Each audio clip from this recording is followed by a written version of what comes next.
Never again. The moment humanity showed the Galactic Council total war.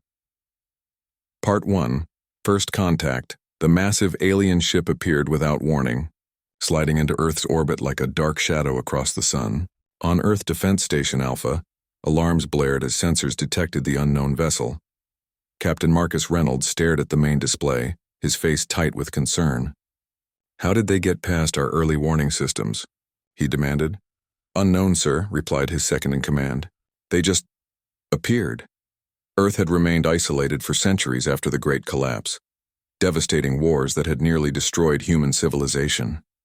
The rebuilding process had been slow but determined, resulting in a unified but heavily militarized society. Never again became humanity's unspoken vow.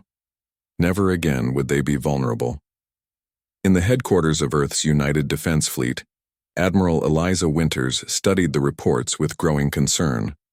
The alien vessel was enormous, nearly 5 kilometers long, and scans showed technology far beyond Earth's current capabilities.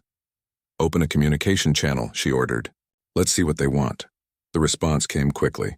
A holographic projection appeared in the command center, revealing a tall, slender being with smooth blue skin and large compound eyes. "People of Earth," the alien said in perfect English, "I am Ambassador Thrix of the Galactic Council. We have observed your civilization for some time. The Council has determined that Earth is now ready for inclusion in our galactic community." Admiral Winters stepped forward. "We welcome peaceful contact with other civilizations. However, we have no prior knowledge of this Galactic Council." The alien's expression remained unreadable. "The Council oversees thousands of worlds throughout this sector of the galaxy. All member species enjoy protection and advancement under our guidance. We bring order to chaos. And what does this membership require?" Admiral Winters asked, her instincts screaming caution. "Merely standard protocols," Ambassador Thrix replied smoothly. "Earth must disarm its military forces, as weapons of your caliber are not permitted among junior members. You will accept Council representatives to oversee your transition and provide resources as assessed by Council needs." The room fell silent. Captain Reynolds, watching from the station, felt his blood run cold. "That's not membership," Admiral Winters said flatly. "That's subjugation." The alien's eyes narrowed slightly. "I assure you, Admiral, resistance would be unfortunate. The Council's peacekeeping fleet is vast. We offer civilization and order. We'll need to discuss this with Earth's unified government," Winters replied. "This is not a decision I can make unilaterally." "You have 48 hours to begin disarmament procedures," Ambassador Thrix stated. The Council's patience is limited. The transmission ended abruptly, leaving the command center in stunned silence. Within hours, emergency meetings convened in the Global Defense Headquarters beneath the rebuilt city of Geneva. Captain Reynolds was called down from the station to join Admiral Winters and Earth's Leadership Council. "We've intercepted communications between their ship and elsewhere," Reynolds reported. "Our analysts believe they're in contact with a much larger fleet just beyond our solar system." Prime Minister Cato, head of Earth's unified government, leaned forward. "What do we know about this Galactic Council?" Admiral Winters displayed a series of intercepted data streams. "Our intelligence suggests they've incorporated dozens of species into their collective. Many appear to function as little more than resource providers or labor forces. Slaves, in other words," said General Martinez, her voice hard with disgust. "Essentially," Reynolds confirmed. "We've also detected unusual energy signatures from several nearby star systems that match the alien ship's propulsion system. The Council's presence in our region of space is much larger than they're admitting." Prime Minister Cato turned to Dr. Emerson, Earth's foremost xenobiologist. "Your assessment, Doctor?" "Based on biological markers, Ambassador Thrix's species appears to be one of many within this council," Dr. Emerson explained. "However, his pheromone patterns indicate deception. I don't believe their intentions are benevolent." Reynolds wasn't surprised. Humanity had nearly destroyed itself through similar patterns of conquest and control. The lessons of history were clear. Subjugation, no matter how benevolently presented, always ended the same way. "Our military readiness?" Prime Minister Cato asked. General Martinez straightened. "We can have all planetary defense systems at full alert within 6 hours. The lunar bases are already on standby. However, if their technology is as advanced as it appears, We would be at a significant disadvantage in direct conflict. Admiral Winters nodded grimly. Agreed, but submission is not an option. Earth has seen this pattern before in our own history. We know how it ends. The discussion continued well into the night. Captain Reynolds found himself thinking of the ancient history texts he had studied at the Academy, of empires that had promised peace while delivering chains, of civilizations that had fallen because they trusted too easily.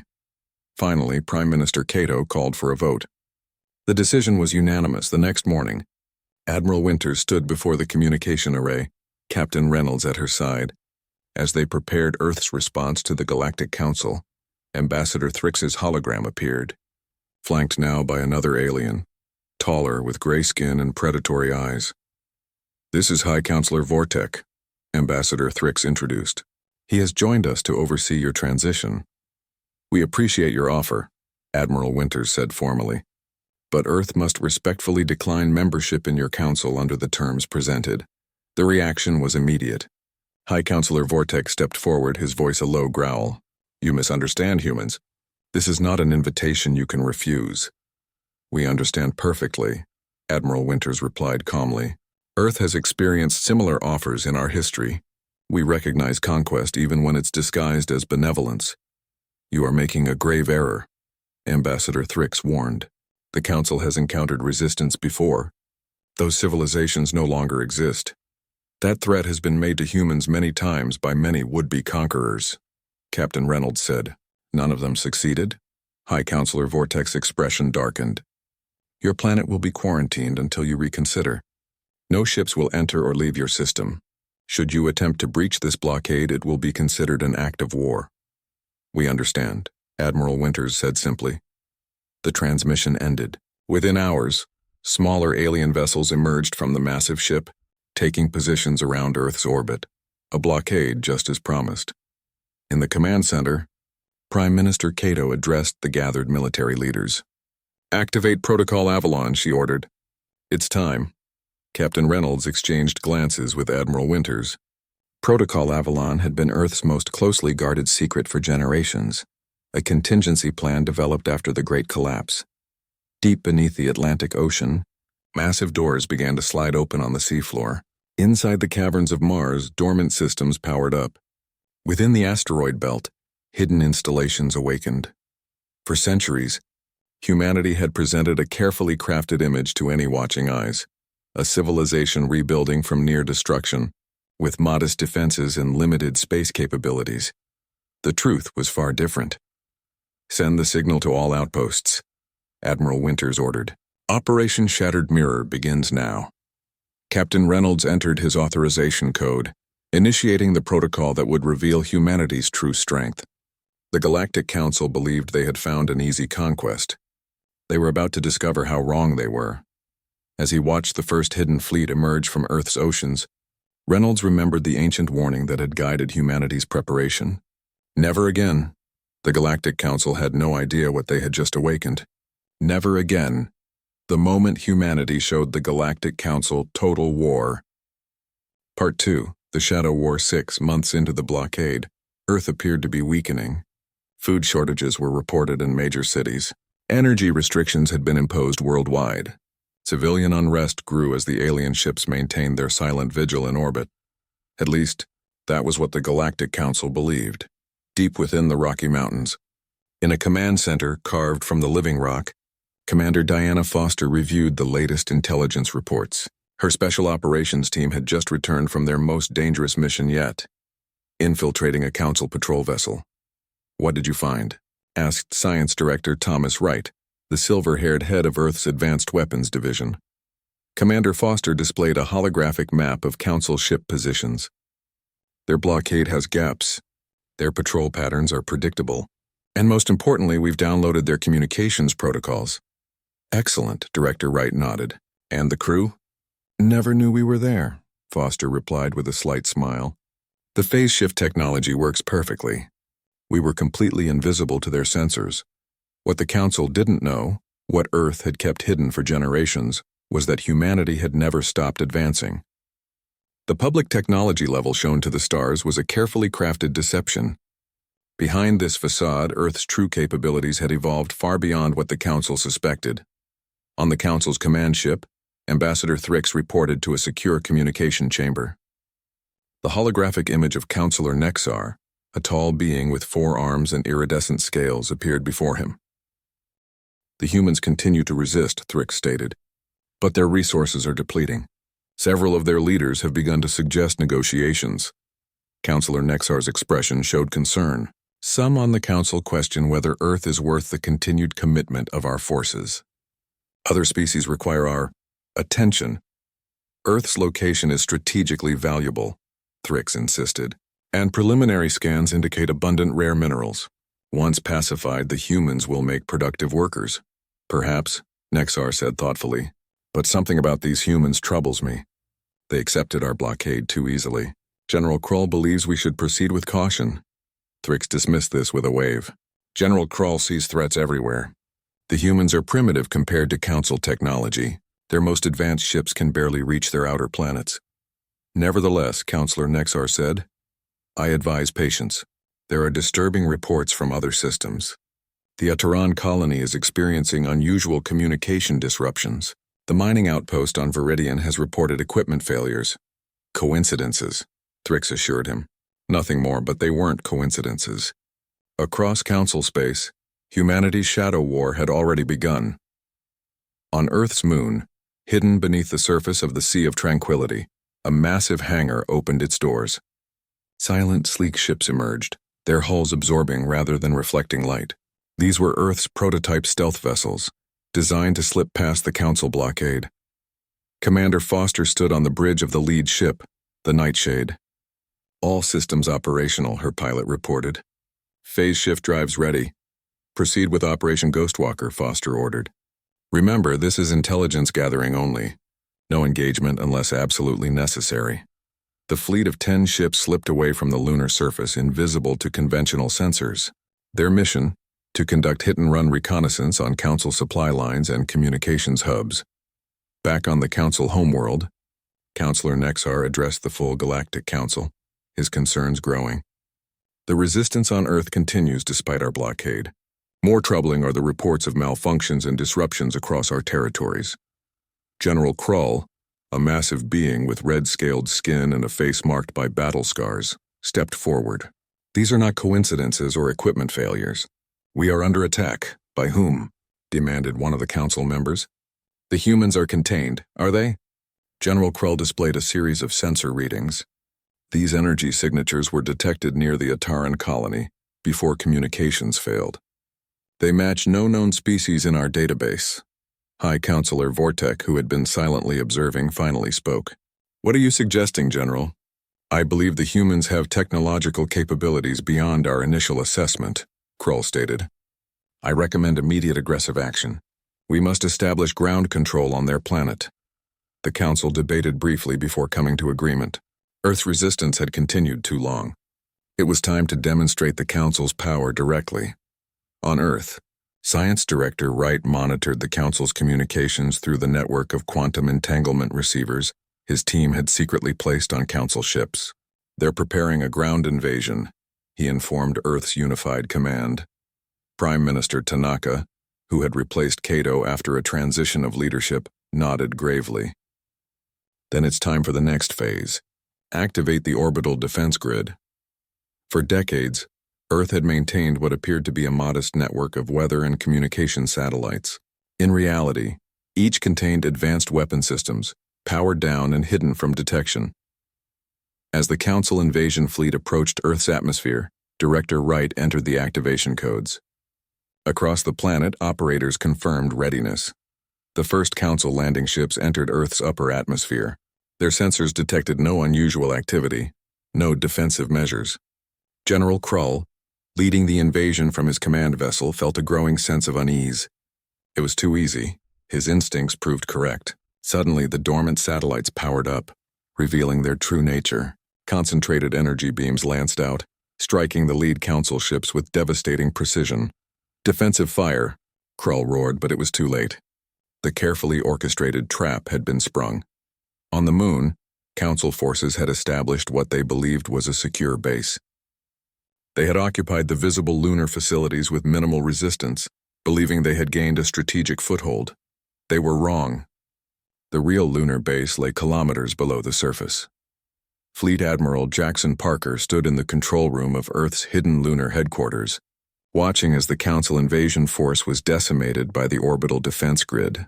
"Commence Operation Uprising," he ordered. Massive doors opened in the lunar surface, revealing launch bays that had remained hidden for generations. Earth's true fleet, ships far more advanced than the Council suspected, rose from their concealment. Aboard the Council command ship, General Krull received the reports with growing horror. "Impossible," he growled. "Their technology is far beyond what we thought." Ambassador Thrix finished, his voice hollow with shock. "We've been deceived." The Council fleet found itself caught between the orbital defense grid and Earth's emerging lunar forces. Ships that had been hidden in the asteroid belt now moved into position, closing a trap of humanity's design. On 1,000 screens across Earth, Prime Minister Tanaka addressed the people. "For generations we have prepared. We presented a face of limited advancement to the stars, knowing that one day someone would come to conquer rather than cooperate. Today we reveal our true strength." In Council space, the Shadow War suddenly erupted into open conflict. The stealth ships that had been mapping Council territory now struck at key installations. Planets that had been forced into submission by the Council saw the opportunity they had been waiting for. On the colony world of Atara, the native population rose up against their Council overseers. Similar rebellions erupted across a dozen worlds, coordinated and supplied by human stealth teams that had been operating in secret for months. As reports flooded in, the Galactic Council convened an emergency session. High Counselor Vortex's rage was palpable. "How did we not see this? How were we so deceived?" General Krull's response was grim. "Because we believed what we expected to see. A primitive species rebuilding from their own wars. We never questioned the appearance they presented." Counselor Nexar, who had urged caution from the beginning, spoke quietly. "We have awakened something terrible. The humans don't fight like any species we've encountered. They fight as if they have nothing to lose." "They fight," said General Krull, "as if they remember something they fear more than death." On Earth, Commander Foster prepared for her next mission. The Shadow War was over. The real war had just begun. And emblazoned on the side of every human ship, written in dozen languages including those of Council member species, was a simple phrase that had guided humanity's preparations for centuries. Never again. Never again.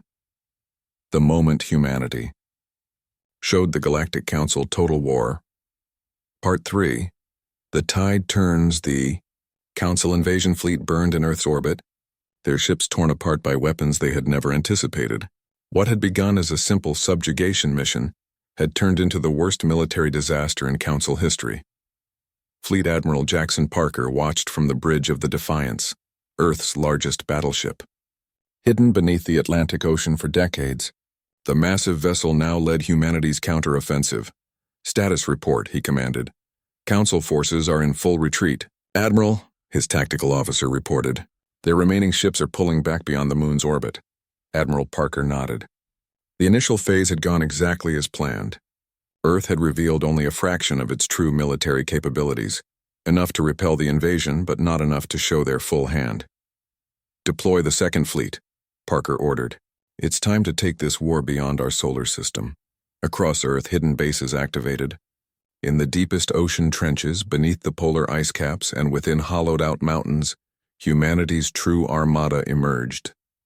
For generations, Earth had built in secret, creating a military force designed for one purpose: to ensure that humanity would never again face extinction. On the Council homeworld, emergency alarms sounded throughout the Grand Chamber. Viceroy Zul, overseer of the Council's conquered worlds, burst into the High Council meeting. "The humans have broken through the blockade," he reported, his usual composure shattered. "They've launched counterattacks against our forces in 3 neighboring systems." High Counselor Vortex rose from his ornate seat, his eyes narrowing with rage. "Impossible. Their technological level was assessed as primitive. How could they possibly—" "They deceived us," Counselor Nexar interrupted. "All these centuries they showed us only what they wanted us to see." General Krull, still nursing wounds from the failed Earth invasion, growled from his position at the military console. Their ships are unlike anything in our records. Their weapon systems cut through our shields as if they weren't there. Viceroy Zool activated a holographic display showing battle footage from the Proxima system. Council warships, once considered the most powerful in the galaxy, were being systematically destroyed by smaller, faster human vessels. How is this possible? Demanded one of the junior council members. Dr. Olivia Garcia could have answered that question. As the creator of Earth's revolutionary shield technology, she knew exactly why council weapons were proving ineffective against human ships. In her laboratory beneath Mount Fuji, Dr. Garcia monitored the performance of her greatest creation, the quantum displacement shield. Unlike conventional energy shields that absorbed or deflected attacks, her system shifted the atomic structure of the ship's hull into a slightly different phase of reality at the exact moment of impact. Shield efficiency at 98%, reported her assistant. The Council hasn't landed a solid hit on any of our primary vessels. Dr. Garcia smiled slightly. After centuries of warfare against ourselves, humans became very good at finding ways to kill each other. When we unified, we turned all that knowledge toward defense. Meanwhile, Earthships had reached the nearest Council colony world, a planet once home to a free species now forced to mine resources for their conquerors. Admiral Parker addressed the planet's population through a system-wide broadcast. People of Talaris Prime, we come from Earth. We offer you freedom from Council rule and alliance against our common oppressor. The response was immediate. Across the planet, the subjugated Talarians rose up against their Council overseers. With support from Earth's forces, the planet was liberated within days. Similar scenarios played out across a dozen worlds.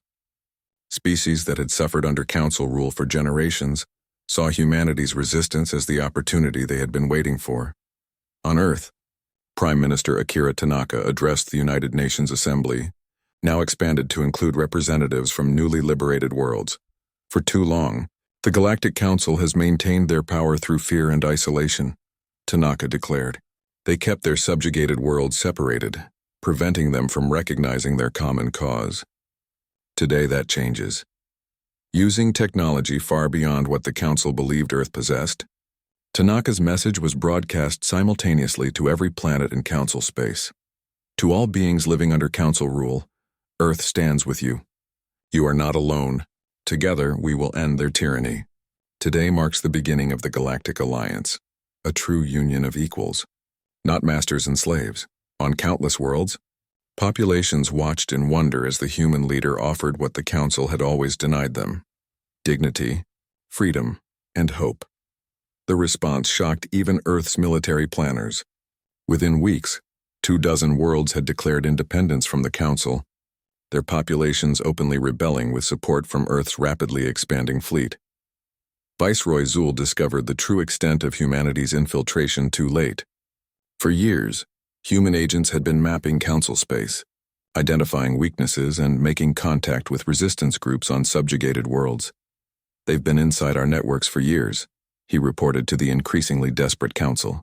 They've accessed our star charts, our fleet deployments, everything. High Councilor Vortex rage was terrible to behold. How? How did a single species manage to penetrate our security so thoroughly? The answer came from an unexpected source. A junior communications officer stepped forward, clearly terrified but determined. They used our arrogance against us, High Councilor. We believed them primitive, so we never looked for advanced infiltration methods. While we watched for crude hacking attempts, they were using quantum entanglement to bypass our systems entirely. Vortex struck the officer down with a single blow, but the truth remained. The Galactic Council faced a choice: admit defeat or escalate the conflict beyond anything they had previously considered. They chose the latter. Deploy the Sunbreakers to the human colony worlds, Vortex commanded. Show them the true price of defiance. The Sunbreakers were the Council's planet-killer weapons, massive ships capable of inducing solar flares that would scorch a world's surface to lifeless ash. They had been used only twice in Council history, against species that had resisted too effectively to be conquered conventionally. As the Sunbreakers moved into position near Earth's furthest colonies, humanity revealed yet another secret. Prime Minister Tanaka activated Protocol Omega, the final layer of Earth's defense strategy. Throughout Council space, massive structures that had been disguised as asteroids or abandoned space debris suddenly activated, revealing themselves as battle stations of enormous power. Earth had placed these stations throughout nearby star systems over decades, using stealth technology to keep them hidden until needed. Now they formed a defensive network that caught the Council's sunbreakers in a deadly crossfire. On the colony world of New Terra, settlers watched in awe as the night sky lit up with weapon fire. The Council planet killer approaching their world was reduced to fragments by concentrated fire from Earth's hidden stations. The news spread rapidly across human colonies and allied worlds. Humanity had not just prepared to defend Earth. They had created a shield for all their people, no matter how far from home. On the Council homeworld, the atmosphere shifted from rage to something the Council species rarely experienced: fear. How long have they been planning this? Nexar asked quietly, watching displays showing yet another defeated Council fleet. Since their own world wars, General Krull answered, surprising those present with his insight. I've studied their history. They nearly destroyed themselves multiple times. When they finally unified, they did so with a singular purpose: to ensure they would never be vulnerable again. Never again, Nexar repeated. That phrase is marked on all their ships. It's not just a phrase, Krull said grimly. It's a promise. One they made to themselves centuries ago, and now they're keeping it. The Galactic Council voted to commit all remaining resources to crushing Earth and its growing alliance. Every ship, every weapon, every soldier would be devoted to eliminating the human threat. What they didn't know was that humanity was already preparing its own final offensive. Deep within the secured command center beneath Geneva, Admiral Parker met with Earth's leadership to outline Operation Thunderstrike, a coordinated attack on key Council strongholds designed to break their power once and for all. We've identified their primary military production facilities, Parker explained, highlighting 12 systems on the galactic display. Simultaneous strikes here, and here will cripple their ability to replace losses. Prime Minister Tanaka studied the plan carefully. And the Council homeworld? Protected by their strongest defenses, Admiral Parker admitted, but not impenetrable. Once their outer defenses are compromised, we can strike directly at their seat of power, Dr. Garcia, recently arrived from her laboratory, added. The latest shield upgrades have been deployed to all primary vessels. The quantum displacement system should render Council weapons even less effective than before. As the meeting concluded, Tanaka looked around at the faces of Earth's military and scientific leaders, men and women who had dedicated their lives to ensuring humanity's survival. We never wanted this war, she said quietly, but we will finish it. Operation Thunderstrike launched 2 days later. Earth's fleets, now joined by ships from liberated worlds, struck simultaneously at Council military bases across a dozen systems. The tide of war had turned irrevocably. The question was no longer whether the Council would fall, but what would replace it when it did. Never again, the moment humanity showed the Galactic Council. Total War. Part 4. Desperate Measures. Despite Earth's overwhelming initial success, the war had reached a critical turning point. The Council, driven by desperation, had launched a massive counterattack. Their remaining fleets bypassed Earth's outer colonies and struck directly at humanity's homeworld. Major James Wilson, crouched behind the shattered remains of what had once been a schoolless council. Dropships descended through the smoke-filled sky of Sydney, Australia. Around him, his squad of Earth Defense Forces prepared for another wave of ground combat. They're landing in the harbor, his scout reported. At least 200 troops, heavy weapons. Wilson nodded grimly. Somehow, Council forces had managed to establish several footholds on Earth's surface. The fighting had been brutal, block by block, building by building. Remember your training, he told his soldiers. They have superior numbers, but we know this terrain. Use that advantage. What the Council forces couldn't understand was that every human, civilian, and soldier had trained for this moment for generations. In schools, workplaces, and community centers across the planet, humanity had prepared for invasion. Even children knew the evacuation routes, the hidden bunkers, the resistance protocols. This was the culmination of Earth's never-again doctrine, the absolute commitment that humanity would never again face extinction, no matter the cost. In a secure underground facility beneath the ruins of Washington, D.C., Dr. Rebecca Chen studied the biological samples collected from fallen Council soldiers. As Earth's leading specialist in alien psychology and tactics, she had been tasked with finding any advantage in this increasingly desperate ground war. "Look at this," she said to her colleague, pointing at cellular structures displayed on her screen. "The dominant Council species, the ones calling themselves Vespians, their neurological system has a critical vulnerability." Her discovery couldn't have come at a more critical time. Council forces were establishing strongholds in major cities across Earth. Though space battles continued to favor humanity, the ground war was turning into a bloody stalemate. On the Council's central command ship, newly arrived in Earth orbit, its Supreme Overlord Vex emerged from his private chambers for the first time since the war began. Standing over 2 meters tall with iridescent black skin and 6 golden eyes, he cut an imposing figure that made even General Krull seem small by comparison. "Explain to me," he said, his voice unnaturally calm, "how a single species has managed to bring the Galactic Council to the brink of collapse." No one dared answer immediately. Finally, Ambassador Thrick stepped forward. "We underestimated them, Supreme Overlord. We believed their technological development matched their public appearance. An appearance they crafted specifically to deceive," Vex noted. "While showing us primitive spacecraft, they were building quantum-shielded battleships. While displaying basic weapons, they were developing technology that surpasses our own." He turned to the massive viewport, observing Earth hanging in space, partially obscured by the smoke of burning cities. "I have ruled the Council for 3 millennia," Vex continued. "In that time, we have incorporated 527 species into our domain.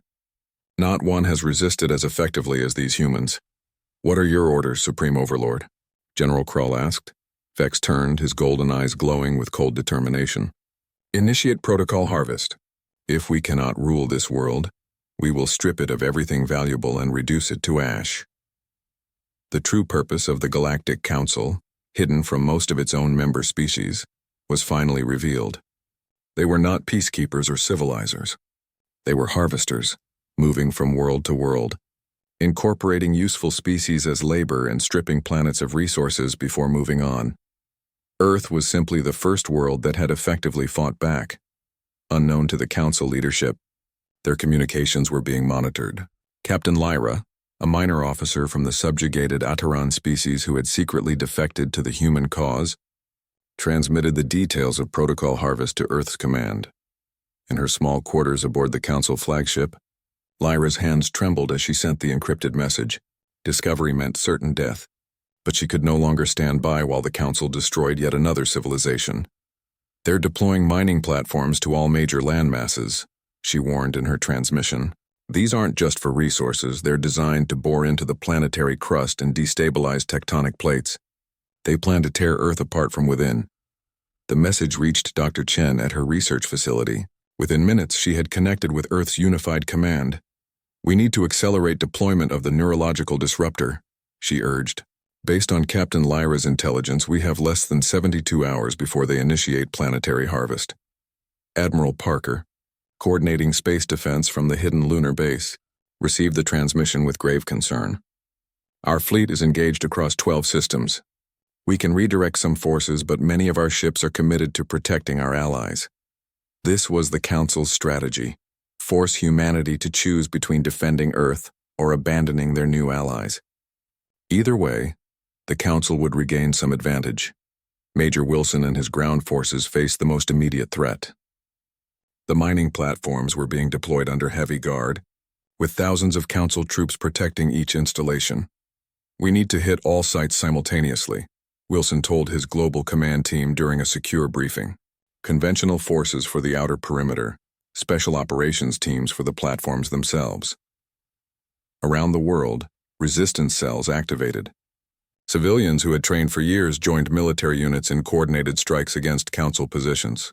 The fighting was fierce and losses heavy, but humanity fought with the desperation of a species that had faced extinction before and refused to face it again.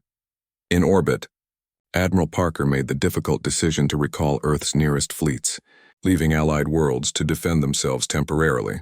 "Send the code phrase to all Allied commanders. Home hearth burning." This prearranged signal would inform their allies that Earth faced imminent destruction. The response surprised even Parker. Instead of accepting the withdrawal of Earth forces, ships from 24 liberated species converged on the solar system. "We stand with Earth," came the message from the Ataran fleet commander. "As you fought for our freedom, we fight for your survival." Similar messages arrived from across the alliance Earth had built. Species that had suffered under Council rule for generations now sent what forces they could spare to defend the world that had given them hope. As the combined fleet engaged Council forces in orbit, Dr. Chen finalized her neurological disruptor, a device that exploited the unique vulnerability in Vespian biology. The weapon would not kill, but would temporarily paralyze the Council's dominant species, giving Earth forces a critical advantage in the ground war.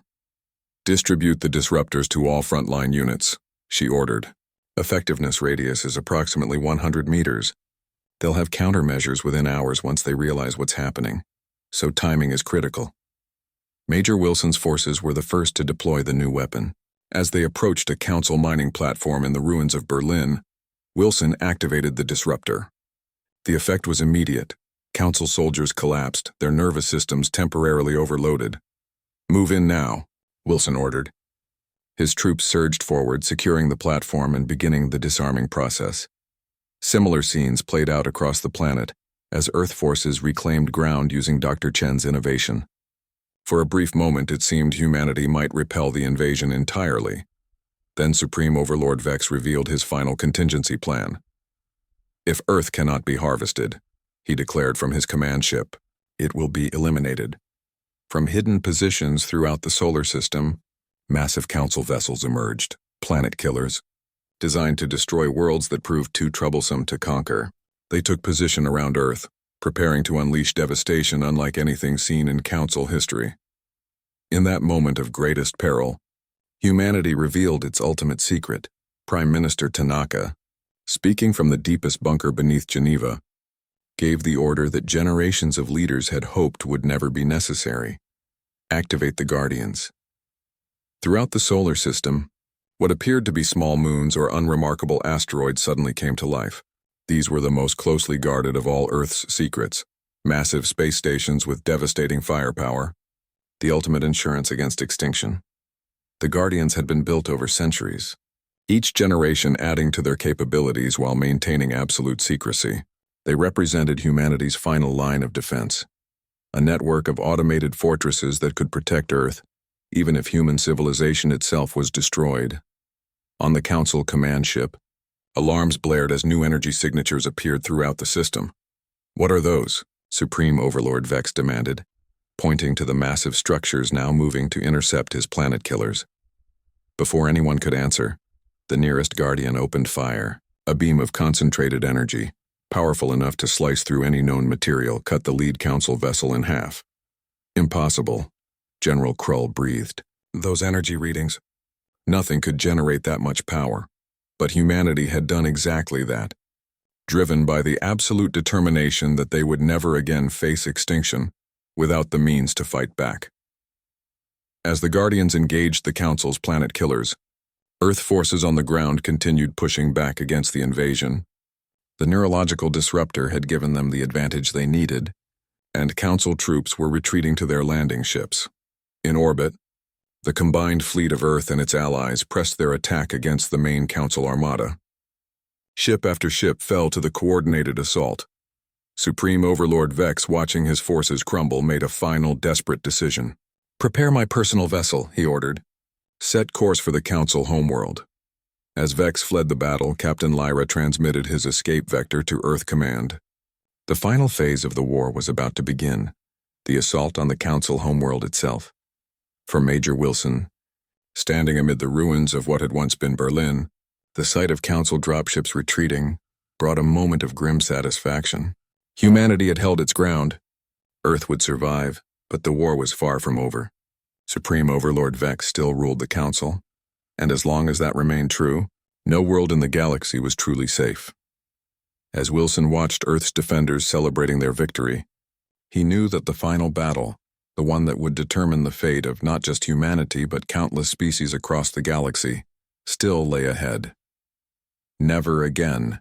The moment humanity. Showed the Galactic Council Total War Rishar Part 5. Never again. Massive fleet assembled in the darkness of deep space far from any star system. Ships from 27 species gathered around the command vessel Defiance, preparing for the final assault on the Council capital world. Grand Admiral Helena Stone stood on the bridge of the Defiance, surveying the tactical displays showing the largest combined fleet in galactic history.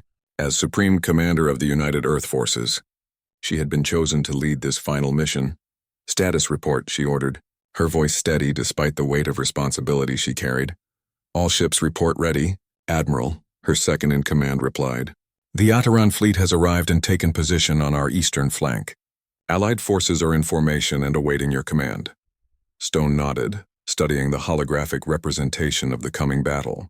What had begun as Earth's desperate defense had evolved into a galactic revolution, with species that had suffered under Council rule for centuries, now standing together against their oppressors. "Open a channel to all ships," she said. The communications officer nodded and Admiral Stone addressed the combined fleet. "To all Allied forces, this is Grand Admiral Stone. Today we strike at the heart of the Galactic Council, not for vengeance but for freedom. The Council has ruled through fear and deception for millennia. Today that rule ends." Throughout the fleet, crews listened with solemn determination. Many had lost homes or loved ones to Council tyranny. All understood the stakes of the coming battle. "We fight not just for ourselves, but for all who have suffered under Council dominion." Stone continued. "Remember our oath. Never again will any species face extinction or enslavement while we have the power to prevent it. May fortune favor the free." As the transmission ended, the massive fleet began moving in perfect coordination, entering the jump points that would take them to the Council capital system. On Earth, Director Alexander Morgan of Earth Intelligence monitored the fleet's progress from his command center, deep beneath the Atlantic Ocean. Around him, specialists coordinated the most complex intelligence operation in human history. "Activate all sleeper agents," Morgan ordered. "It's time." For decades, Earth had been infiltrating the Council, placing agents throughout their territory. Some were humans with altered appearances, others were allies from subjugated species. All had been waiting for this moment. Across Council space, these agents began their carefully planned sabotage. Power systems failed on critical defense platforms. Communication networks experienced mysterious outages. Automated defense systems targeted friendly vessels. Supreme Overlord Vex, having returned to the Council homeworld, received the reports with growing rage. "How have they penetrated our security so deeply?" he demanded. No one dared answer. The truth was uncomfortable. The Council's arrogance had made this possible.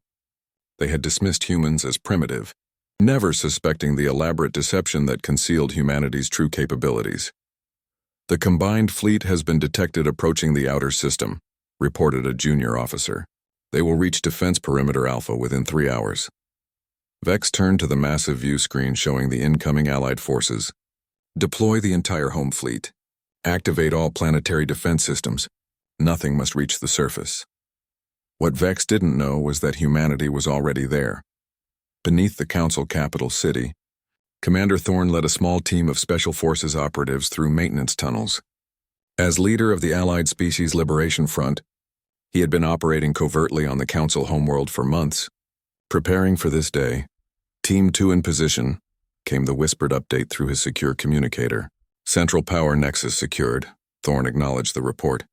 His teams had infiltrated key installations throughout the capital. When the fleet arrived, they would disable the planetary shield generators from within, allowing the assault force to land.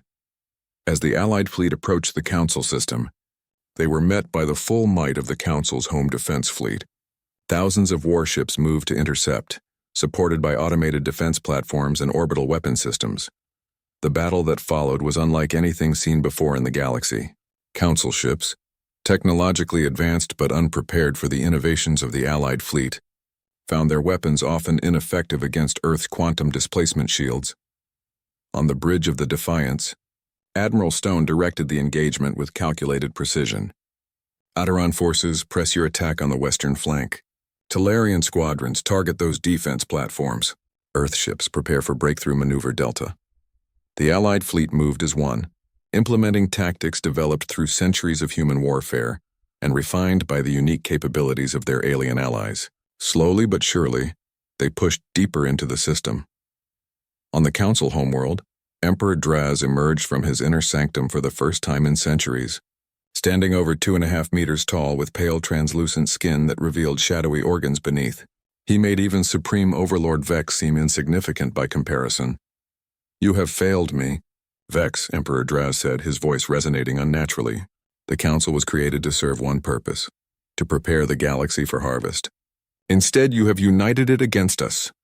Vex fell to his knees before his master. "The humans deceived us, Great Emperor. They concealed their true capabilities."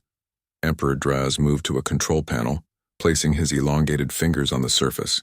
"The humans are merely the latest in a long cycle, Vex. For millions of years, my kind has guided species toward technological advancement, then harvested their achievements when they reached their peak."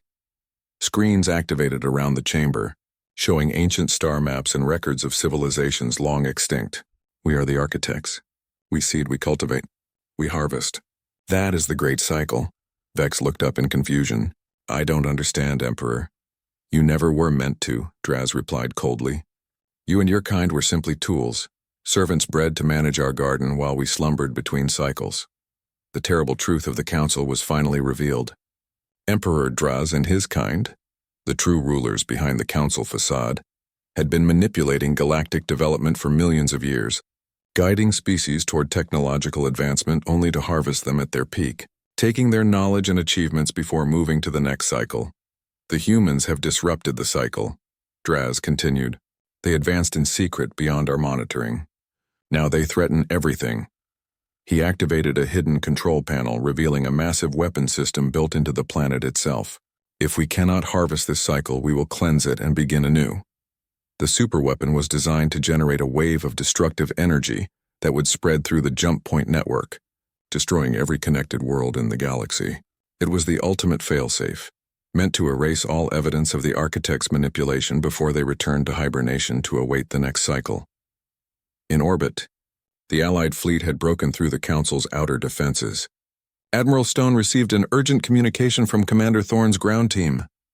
"Admiral, we've discovered something beneath the capital city," Thorne reported, his voice tense. "Some kind of massive energy generator activating.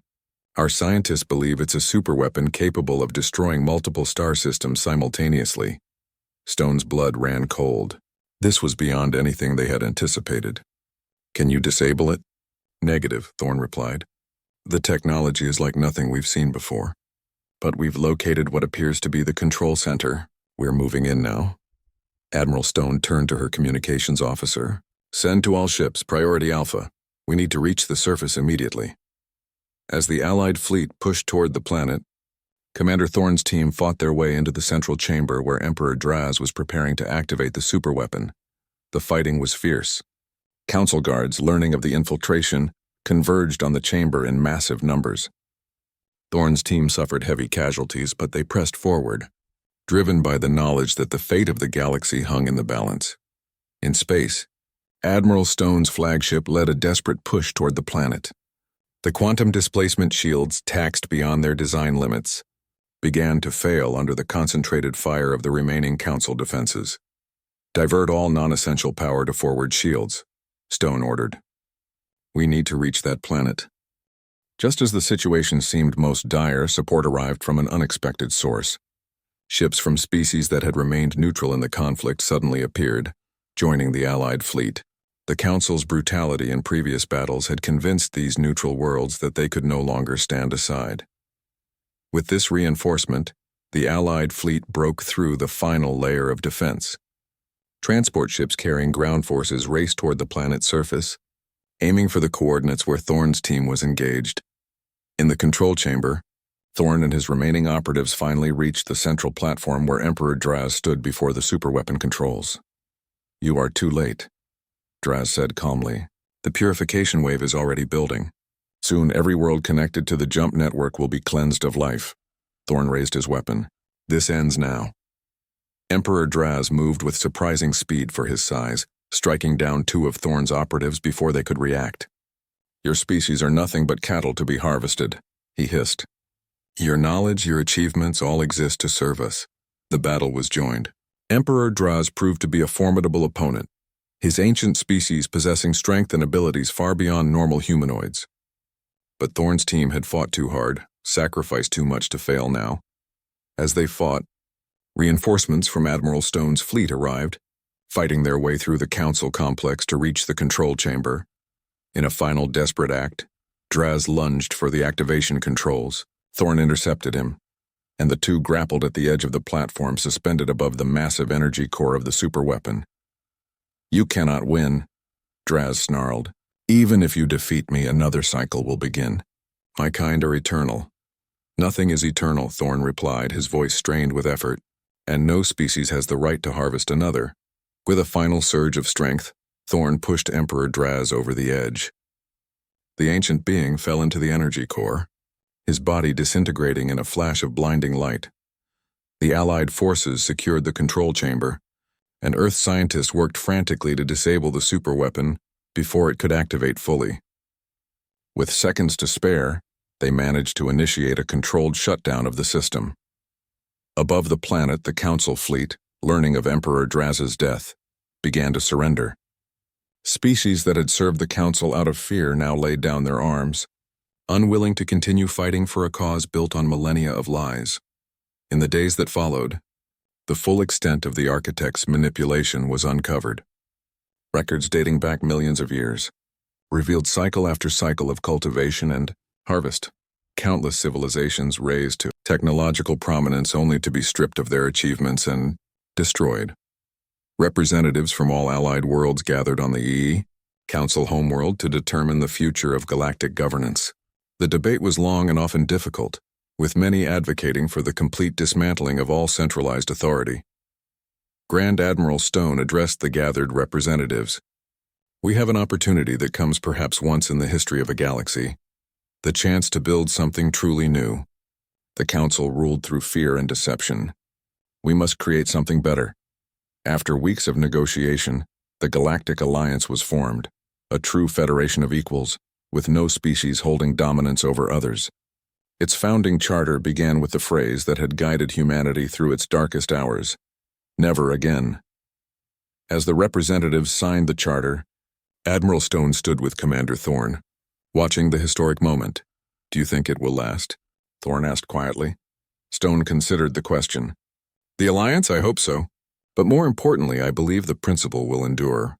The idea that no species should dominate another, that's something worth preserving, no matter what form the government takes." In the years that followed, remnants of Council forces fled to the far reaches of the galaxy.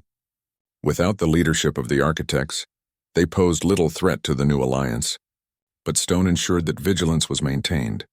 Humanity, once isolated on a single world, now stood as a founding member of a galactic community. Earth cities were rebuilt, more beautiful than before. The scars of battle remained as reminders, but new life grew around them. In a quiet ceremony on the grounds of the rebuilt United Nations headquarters in Geneva, a monument was dedicated to all who had fallen in the war.